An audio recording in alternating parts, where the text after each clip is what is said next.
The Fallout series has returned with an explosive second season. The conspiracies of the previous season remain unfinished. The main character, Lucy, is no longer the simple and naive girl she once was. She has learned the cruel truth from rebel leaders. The city, painstakingly built by people upon the ruins, was actually obliterated by a nuclear bomb dropped by her own father, Hank. Lucy vows to herself that, no matter what, she will find her father and demand answers. But on her quest to find him, she encounters someone unexpected in an abandoned city. The famous bounty hunter, Cooper, has been captured by a group of bandits. However, Cooper doesn't look frightened at all. Rather, he seems to be enjoying the surrounding scenery. Memories of this city and life before the explosion are etched in Cooper's mind. Standing in a distant tower, Lucy hesitates. Although Cooper isn't a good person, they had worked together in the past. She contemplated whether to escape alone or save him. When the bandits sensed Lucy's presence and moved to capture her,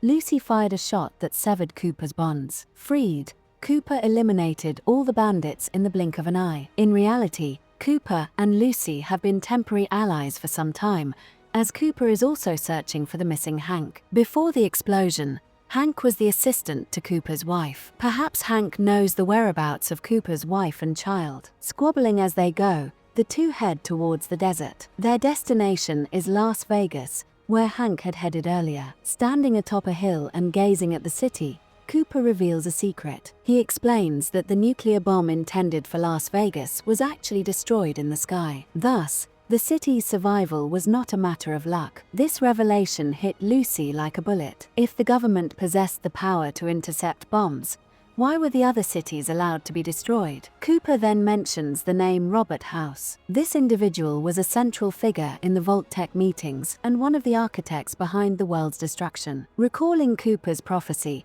the world is always controlled by a very few people. Lucy shudders. The scene shifts to the year 2065, before the explosions. Robert House was then an influential businessman. His company, Robco Industries, was replacing human labor with robots. While this increased production, it bred resentment among the workers, who felt technology was taking the food out of their mouths. However, they were unaware that House, using his complex algorithms, had predicted the nuclear war 12 years prior. To test his newly created brain interface device, he lured workers in with the promise of money. When a bald worker attempted a robbery for the cash, House suddenly attached a device to his neck. Instantly, the worker's eyes changed, and he fell under control. Later, when the worker tried to break free, House increased the device's power, causing both the worker and the device to melt into a pool of blood. House breathed a sigh of relief, knowing he had made provisions for this all along. Returning to the present,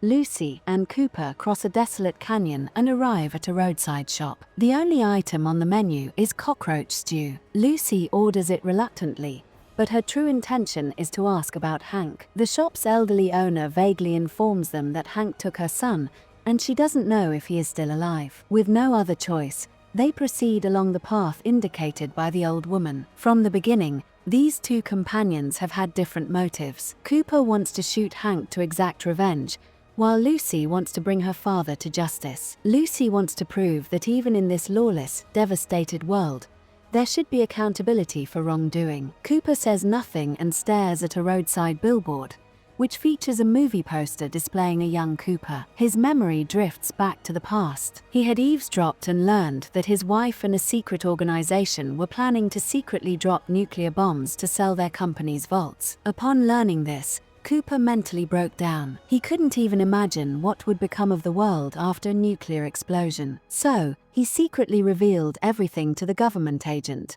Moore wanted to use Cooper's stardom to send him to Robert House in Las Vegas as a spy, in order to learn the exact timing of the war. Although Cooper initially refused, after hearing war warnings on the radio, he eventually embarked on that path without his wife's knowledge. Back in the present, Cooper and Lucy arrive in front of a massive iron door. This is Vault 24, which was abandoned long ago. Inside, there is only darkness and the silence of death. Cooper realizes someone has been here and suspects it was Hank. They descend via the elevator. In the dim light, they see dried corpses scattered on the floor. Cooper examines them and finds an electronic device attached to the neck of each corpse. It becomes clear that Robert House continued his brain interface experiments even after the explosions. When Lucy attempts to find information on the computer, she discovers that the hard drive has been removed. Just then, a shadow appears on the wall. Upon closer inspection, it turns out to be the shop owner's son. He suddenly starts screaming to go home,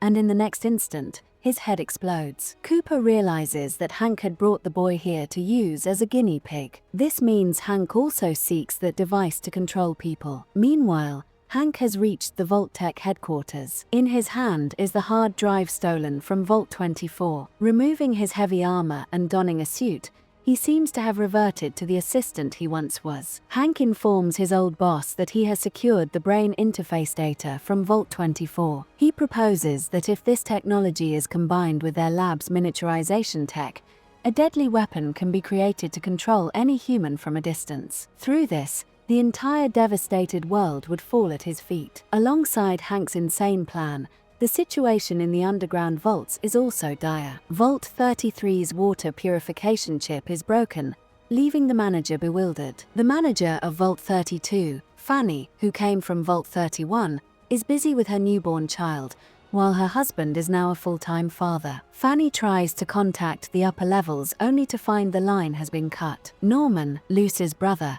is in the most pitiable state. He has become trapped in Vault 31 while investigating its secrets. There, he encounters Bud, a robot with a brain. Bud advises him to accept his fate, explaining that Vaults 31, 32, and 33 are actually a project created by combining the wealth and technology of the old world. Bud offers Norman two choices: sleep in the cryogenic chamber left by his father and wait for the future, or destroy himself. But Norman refuses to give up. Though his body is weak from starvation, he summons the will to go to the control panel and flips a switch. He essentially opens the chambers of all the sleeping managers. These people are primarily Vault-Tec managers or investors. Their awakening won't bring anything good, but in Norman's view, it can't be any worse than the current situation. Hank may be dreaming of controlling humanity, but the survivors in the vaults are essentially rats trapped in a cage. The sky of this devastated world has never cleared.